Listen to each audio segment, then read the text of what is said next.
Today's headline: Fire engulfs downtown Memphis. People desperately try to escape a burning building. Hold the ladder. These pictures exist thanks to the camera skills of Bob Williams.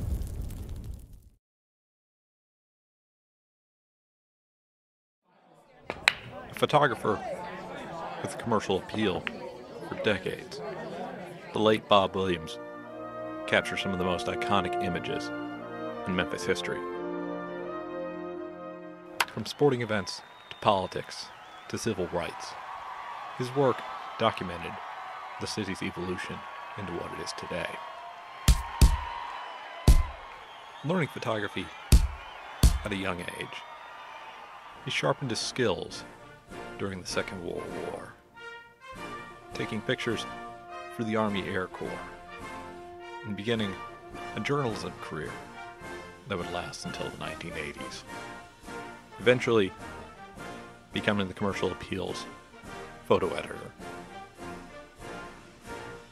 constantly touching up shots before publication, although never staying away from the action for too long.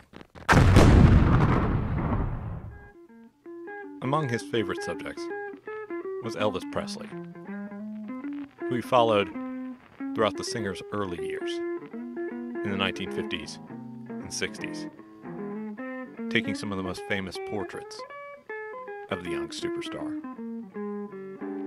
Photos only later eclipsed by the ones Williams would take of the civil rights movement, most notably the 1968 sanitation workers' strike and the assassination of Martin Luther King.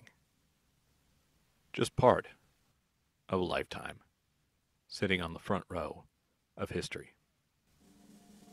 Even in his later years, and with people around the world familiar with his work, Williams never put the camera down, doing what it took to get the shot, no matter what.